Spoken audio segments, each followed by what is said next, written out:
السلام عليكم ورحمة الله وبركاته. عاملين ايه يا حبايبي؟ وحشتوني جدا جدا. يا رب تكونوا في أتم صحة وأحسن حال. يا رب يروق بالكم ويروق بال الجميع يا رب. يا رب تبقوا في سعادة وخير وهنا.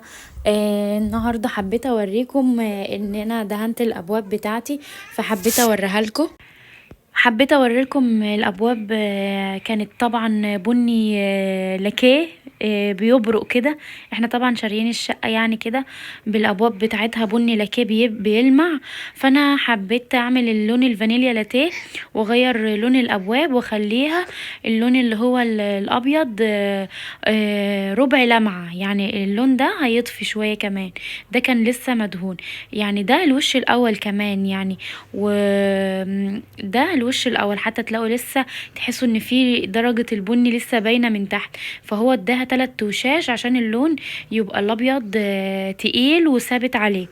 فحبيت اوريها لكم واوريكم التغيير، اللون فرق ازاي قد ايه. بس لو اول مرة تشوفوني ممكن تشترك في القناة وتفعل الجرس وتحط لايك وتحط كومنت جميل كده. ويا ريت يا ريت تقولوا لي رايكم في الوان الابواب والوان الدهان يا جماعه. هل فعلا اختياري كان صح في الالوان؟ يعني اللون الفانيليا مع اللون الابيض. هو يعني انا كنت محتاره اعمل لون الباب، يا اما لون الدهان الفانيليا لاتيه، يا اما اللون الابيض، او ممكن اغمق من الدهان شويه. كان الفانيليا اللاتيه الاغمق شويه. بس انا حبيت ان انا اعمل اللون الابيض. قولوا لي رايكم يا جماعه كده.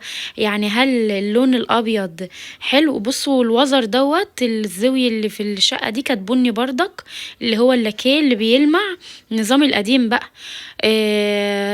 الجماعه عندي دهنوا الشقه وكانوا سايبين الابواب والزاويه دي. فانا حبيت ان انا ادهن الزاويه نفس لون الدهان، والابواب حبيت اعملها ابيض. فزي ما انتوا شايفين ده الوش الاولاني. النقاش بيديها وش اول ووش تاني ووش تالت. فانا اخترت اللون اللي هو الابيض الربع لمعة. فلما الراجل جربهولي وقال لي هنجرب يعني ايه ونيجي بكرة نشوف اللمعة هتهدى ولا هتفضل زي ما هي زي ما انتوا شايفينها كده. فلقناها طفت خالص. فزود لي حبة حاجة اسمها سيناتون تقريبا، بيدي اللاكيه شوية الابيض اللمعة شوية، عشان يديها ضي خفيف. بصوا باب الشقة البني دوت الابواب كلها كانت كده. فرق جامد يا جماعة والله. ادى راحة للعين. بصوا دوت تاني يوم بقى. ده الوش التاني. احنا خلصنا كل الابواب دي تاني يوم. لسه طبعا الكوالين احنا شايلينها.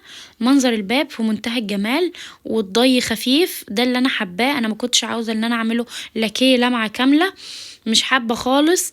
انا حاباه يبقى هادي زي درجة الدهان. وبصوا الزاوية لما اتدهنت بنفس لون الشقة ادت جمال ازاي، غير البني اللي كان فيها خالص. يعني كانت الاول بني محروق. ما كنتش حابة النظام ده خالص. حسيت ان انا ممكن بلمسة بسيطة اخلي جمال الشقة يظهر اكتر. فالنقاش شغال. الدهان بتاعي دوت نص لمعة برضو. والباب برضو نص لمعة. ابيض نص لمعة. فقولوا لي رايكم يا جماعه. ايه رايكم في دهان الشقه لونه؟ وايه رايكم في دهان الابواب؟ اللون الابيض حلو مع الفانيليا لاتيه. انا حبيت كده ان الابيض والفانيليا لاتيه كله فواتح يعني، حاجات تبقى مريحة للعين يعني. ان شاء الله بقى بكرة جاي لي مشتري للانتريه بتاعي الكلاسيك اللي كان في الفيديو الاولاني وانتوا شفتوه. هبيعه طبعا. وهجيب واحد مودرن جديد من دمياط. فطبعا هاخدكم الجولة دي معايا. فاستنوني في فيديو جديد ان شاء الله، عشان نختار الانتريه مع بعض يعني. ووريكم الحاجة اللي انا اخترتها والستايل اللي عاجبني. يعني انا عاوزه اخد رايكم. الحاجات الستانلس دي بتبقى عمليه يعني ولا اي كلام هتغير لون مع الوقت، ولا الخشب احسن؟ اصلا انا طالع في دماغي ان انا اجيب انتريه اللي هو المودرن الستانلس دوت. يعني حاسه هحطه في الاوضه ديت مكان الانتريه. حاسه هيبقى اشيك. يا جماعه بالله عليكم يعني اعتبروني اختكم وقولوا لي رايكم.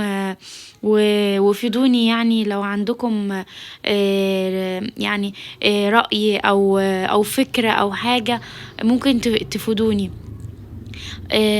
فانا كنت بوريكم الابواب، والنقاش كمان بيقول لي لسه اللمعه دي هتهدى اكتر يعني، بس مش هيبقى مط، يعني مش هيبقى مط، انا ما حبيتش ان هو يبقى مط. دي الزاويه اللي في اوضه النوم برضو كانت بني، لان انا ناويه ان شاء الله اجيب السرير مكان الدولاب والدولاب مكان السرير، يعني السرير ده هيبقى مكان الدولاب كده في الوش. قولوا لي رايكم هتبقى ولا نظامه كده حلو؟